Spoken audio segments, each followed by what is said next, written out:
ఒక లిక్కర్ కుంభకోణం కేసులో ఉమ్, నాకు తెలిసి దేశంలోనే మొట్టమొదటిసారిగా ఒక మహిళ జైలు జీవితం గడిపింది. అవును ఆవిడే కవిత. అవును అలాంటి కల్వకుంట్ల కవిత. ఆ, ఉమ్, అలాంటి కవిత గారు ఉమ్, పవన్ కళ్యాణ్ ఉద్దేశించి ఉమ్.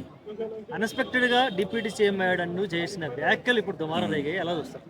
ఎందుకంటే పవన్ కళ్యాణ్ శిఖరం, ఆ శిఖరాన్ని ఎవడైతే టచ్ చేయాలని ప్రయత్నం చేస్తాడో వాడు మాడి మశమైపోతాడు.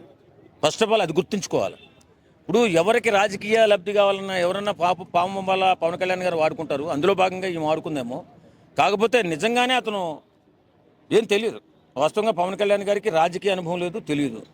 ఏ రాజకీయ అనుభవం ఎలా వస్తుందంటే దోపిడీలు, దొంగతనాలు, స్కాములు, భూ కబ్జాలు చేసినటువంటి వాళ్ళే రాజకీయ నాయకులు. మరి పవన్ కళ్యాణ్ గారు ఎందుకు రాజకీయ నాయకుడు అవుతాడు? ఆయన స్వచ్ఛంద సేవకుడు, ప్రజల పక్షాన నిలబడే నాయకుడు. అలాంటి వ్యక్తిని ఈమె ఆ మాట ఎందుకన్నదో తెలుసా? ఇప్పుడు హతపాతాళంలో ఉంది ఇది బీఆర్ఎస్ పార్టీ, హతపాతాళం తొక్కబడి ఉంది. ఆ పవన్ కళ్యాణ్ గారు అనడం ద్వారా పార్టీని పైకి లేపే ఉద్దేశంతో అని ఉంటుంది తప్ప ఆమెకు అంత సీను లేదు.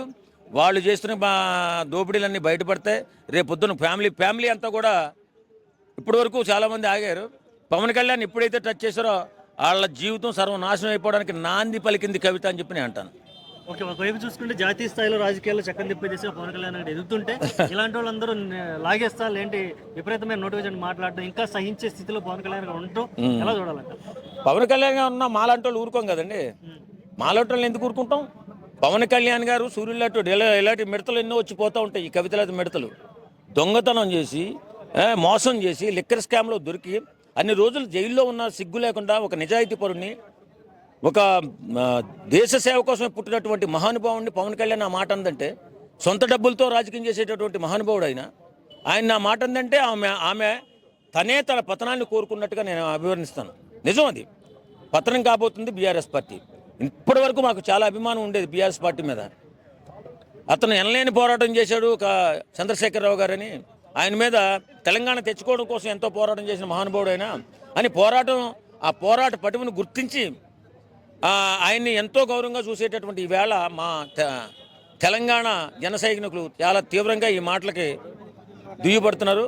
కవిత గారు ఈ మాట మాట్లాడింది అంటే తన గొయ్య తనే తవ్వుకుంది అని తవ్వుకోవడమే కాకుండా బీఆర్ఎస్ అనే పార్టీని ఆ గోతులో పడేయడానికి రెడీగా ఉందని చెప్పి అనిపిస్తుంది నాకు. కొంతమంది ఏమన్నారంటే వీళ్ళే సెల్ఫ్ గోల్ వేసుకొని వేరే పార్టీ ఛాన్స్ ఇస్తున్నారు. అసలు ఈ మధ్య చూసుకుంటే కేటీఆర్ గారు కూడా అనేకమైనటువంటి సంచలన వ్యాఖ్యలు చేస్తున్నారు. ఈవిడ కూడా ఇలాగే చేస్తుంది. ఇలా చేసుకుంటే పార్టీకి ప్రాబ్లం వచ్చేసి వేరే వాళ్ళకి ఛాన్స్ చిక్కే అవకాశం ఉంది అంటున్నారు. ప్రభుత్వం దీన్ని ఏమైనా అవకాశంగా మలుచుకునే అవకాశం ఉంది? ఖచ్చితంగానండి.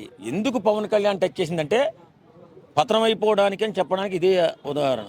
బీఆర్ఎస్ పార్టీ అతపాతాళానికి త్వరలో కవితనే దూరంగా కవిత మూలంగా బీఆర్ఎస్ పార్టీకి సగం శనిపడితే ఈవేళ పవన్ కళ్యాణ్ విమర్శించి పూర్తి దరిద్రాన్ని మూటగట్టుకుని రేపొద్దున పతనం అయిపోతున్న పార్టీ ఏదైనా ఉందంటే బీఆర్ఎస్ పార్టీ.